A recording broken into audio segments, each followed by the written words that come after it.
ole clear tu te chi bai le ve kule tun tu ma chuan UFO video camera lak fu tun hnai luka an lak fu le kum liam tan lak fu ang chi te po tarlan na kan nei le donanga atop thlenga longai thatur le lo en le vek turin kanin some tuna clip dot le chi kan en tur hi engian ni hriat thiam har sa a chuti rualin thilmu nom takpo niin alang Brazil rama lak ania January niru kumsan hi somni panga khan lak ane he footage la tu hian azia dan chuan thingkara hianin alien ninge yarin chu a omti atarlanga a em bok ti hin aziak ane ole ngai dan te kan soi main ama sain he footage hi kan en masa phutanga chumi hnuwa kan ngai dan te kan talang vele donia ela não aumenta. Pode ver que eu... Pode voltar agora. Sei lá, tá queimando aí, ó. Eu não fugo esse minuto com luz. ole kan en ta kan khan mi puite chu an tong noi noya engen soi ti chu kan hre thei lova a chan chu an tong man hi eng tong nge ti kan hriat lo wang ane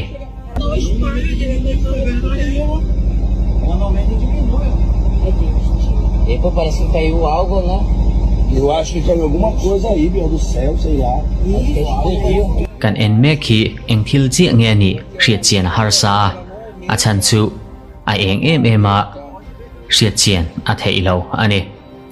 he thil eng takhi UFO lampang kai noi thil nge nianga thil mum eng lampang chi save dangin aron in lan zok niang le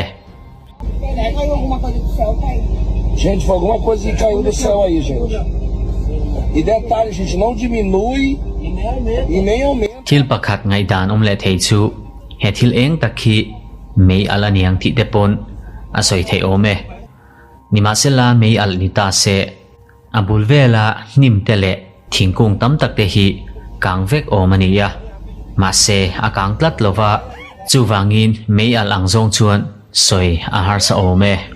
ma se ching le zola hriat dan ol sam tur chu video la tu te hi engmi ngian ni ti le an tong tang hian hriat thiam a ol sam zo karing chuwangin hemi chungchang a hi chuan ngai dan siam har sa a nangin he thil eng takhi engiania irin vele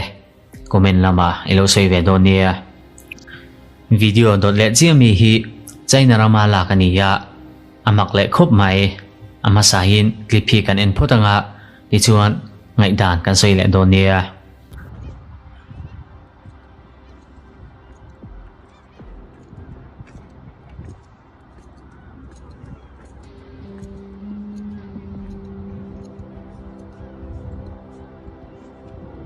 clip kan en ta changa ngai dan thei ta chu hei hi glitch te po ani mai thei ani lo vek point China van hi ti hian edit chopin alem an siam te po ani ma na in the sky. ole tuna clip dot le chi kan en hi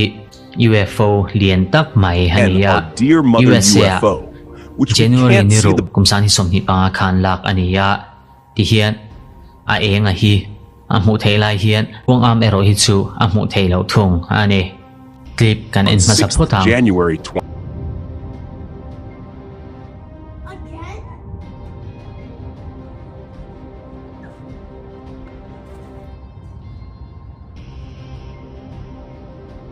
ole he clip hi yen chang pianga iril ru om tura karin chu he spacecraft lien tak hian thil eng pathum lien tak mai aneya chuti lain engtin nge atak saruang am hi langmi lova aum tir thei ti hi ani lo vek puin tunla ya inbum na tam takauma he spacecraft tia kan soi nunglama te po hian green screen an manganga ti hian an edit chop zok nge ni yang nge the matrix miang khanin glitch ang dewin a thleng zo ole mi chungchang hi chuan ngai dan sang om the ome kan ngai dan theu kha apoimo berdon ani ole clip dot le chi kan en tur hi UK ami ania UFO video lak to chuanin thil oi ber le rin tlak ber ni na langa a chan chu chhun enga ti hian chiang tak mai in video hi alak thei wang ani ole masain clip hi kan en photang Really good footage. That's what I said. Look, it's another one. I'm freezing. Fucking alien. We come in peace. ole kan hmuta kan khanin thil mum eng tak tak te chu wana hian an thlok kuala chak takin ti hian anin zui hlom ani amaro chu ti hian reivak lo hnuwa an bo zui ta an thlo chak lu tu ka wang hian an thlok bo ta nge nianga chhum ka ra hian an biru zok niang ti ero kan hre thei lo ani clip dot le chi kan en tur hi Florida an la kania kumsang hi som hi pakhat khan record ani UAP footage chiang tak ani lo pon human technology ti hin he thil thlok hi kan soi theng chu ole masain footage hi kan enanga hi chuan kan ngai dan te kan share vel don nia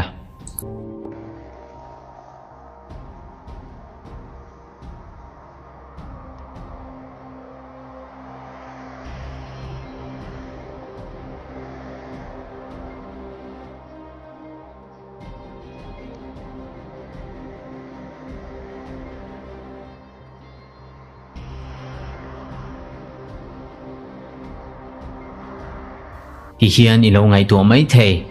engwangin nge UFO te hian an spaceship a hian light tam tak thil eng tam tak an nei niyang tin abik takin he spaceship pei chuan eng hi angale zuala alandan bera chuan Christmas tree te po ang zo ome mase thil pakhat ni thei Especially chu this one. hei po It hi literally has John lights ani mai like a thei Christmas tree. athom But kan she one dan thing is chang hi odd. chuan hei hi chu adang lambik deu ome ole ingai dani lo soinga he thil thok It sounds like some kind of tak tak nei hi drone, so it can also UFO be tak human tak nei nianga technology, like someone making a weird-shaped drone for... drone ni yang ingai dan ilo soi ve don nia tuna clip kan en vele tur hi Italy rama lakania kumsan hi pasari khan lak ane he UFO footage hi kan tel vena chan chu UFO video clip an lak to zong zong a chuan alang chiang ber pol ani wang ane p.m., he noticed a dark object outside the window of his loft.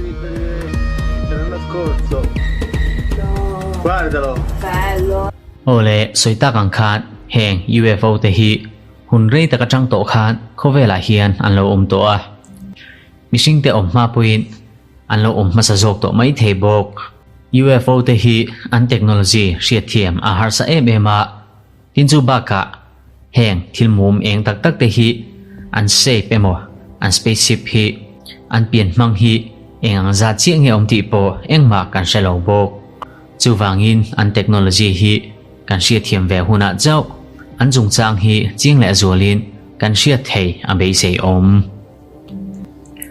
ole khati zung kha tun tuma UFO footage tun nai lo kan lak le kum tam tak liam to an lak te kan tar lan thei chu ni ya UFO te hi an nge ti hin kan soi thei lova ama ero chu an maniang ti hian mitam takin pon mang te poin lak fu chang an nei tatlat maya chuwangin an emo omloemo hemi chung changa hi chuan ngai dan kan nei thewanga kan ngai dan kha kan pom mai don nia ole khati zong kha tun tuma tan chuan ani ye